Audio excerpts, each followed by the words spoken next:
There are some new things at Detroit Mountain this year, including a new ski patrol director. I'm Katy Wilson, and I'll tell you how he's applying his career skills to the slopes. Mark Lindquist is the new man on top. Last year, he was part of the ski patrol team, but this year, he's the ski patrol director. The job includes clearing paths for skiers and snowboarders before they head down the mountain and marking closed paths. However, his favorite part of the job ties into a piece of his past. I had 26 years of emergency medicine experience, which you would think would prepare you well to take this OEC course, the Outdoor Emergency Care course, but last year, 3 physicians took the course here in Detroit Lakes, and when we were done, all 3 of us said, you know, that was one of the harder courses we'd ever take. And now Mark uses the skills that he learned in the medical field to help people on these slopes when they need it the most. Yeah, I just talked to a snowboarder with a left knee injury. He's headed over to the shack for exam. I'll head over there too. This year, Mark's implementing a new way to record and organize injuries online through Patrol Pal, making it easier to help people, something that backfired on him in 2011 when a patient attacked him, closing the door on his emergency room career. I tried working in a clinic for a while, and it just didn't feel comfortable. Causing memory imbalance issues that he's still dealing with. That was a lot harder than I thought it would be. Making skiing difficult, but not impossible. One of our ski patrollers is an instructor who's worked a lot with people with neurologic deficits. He taught me how to ski. Now helping those in pain in a different way. He'll keep clicking his boots into his skis and watching over visitors at Detroit Mountain. In Detroit Lakes, Katy Wilson, WDAY 6 News.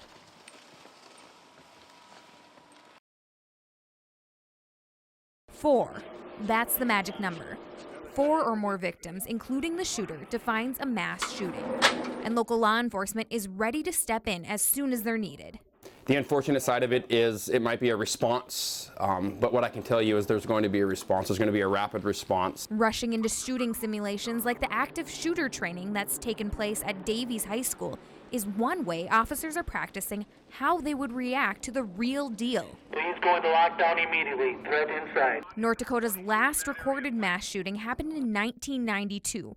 But 5 have occurred in Minnesota this year. Records show there have been more mass shootings in the U.S. in 2015 than there have been days so far this year. More than 350 so far. To think that it can't happen here, I think would be foolish.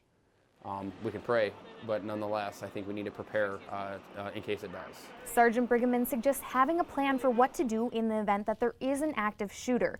Here at WDAY, we take a video training on how to react in that situation. It's an unfortunate reality that we live in this day and age. But rest assured, even though we hope they never have to use this set of skills, our law enforcement is proactively training, just in case.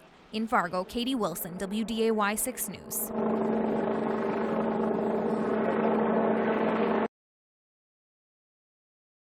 In this laundry room, there's so much more than the smell of clean linen. It's a mix of fresh scents from products made by the Honeybee Soap Company. Smells good. This former high school science teacher switched gears to be a stay-at-home mom 4 years ago, but never planned for this. And I'm reading the soap, and I was like, these things can't be very good for us. And I get out of the shower, and I said to Eric, my husband, I said, I'm going to make my own soap. So she did. I'm going to give that a little stir. Out of 100% natural ingredients. If I wouldn't eat it, I'm not going to use it in my products. Which makes sense because one of her inspirations is food. I have used goat milk as a liquid, beer as a liquid. I've heard of people using wine.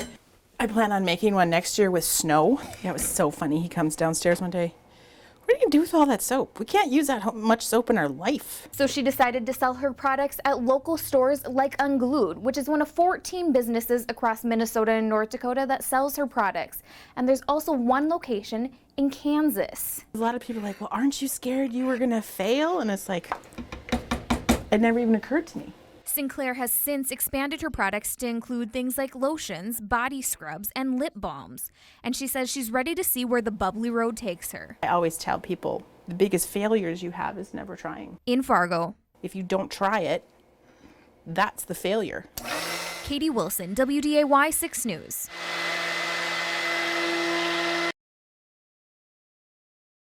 He was a husband, a son, and a father.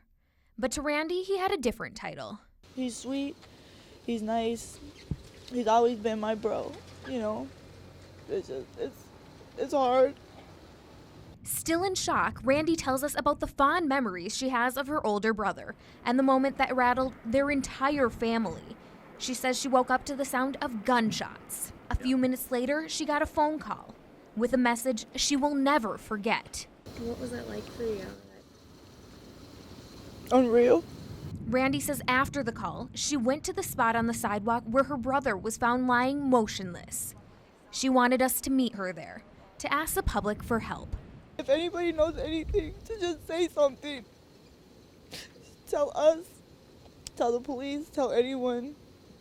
You know, it shouldn't have happened. And I don't know anybody who would have did that to him. Holding back tears, she says she finds strength in believing he's watching over her and her family. Everybody is so hurt.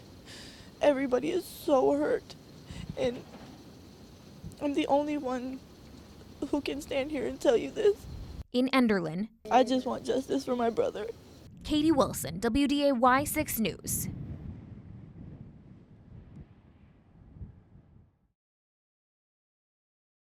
When it's -7, but it feels like it's -29, sometimes it can seem like things just don't want to work. Something as simple as starting up your car and letting it run until it's warm could help make sure it turns on the next time you want to go somewhere.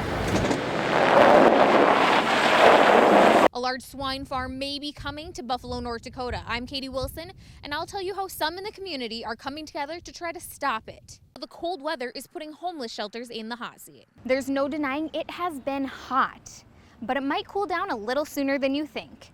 It's a big celebration for the Social Security Administration, but there's an even bigger potential surprise by its 100th birthday. Some Valley City residents say they want the police department gone.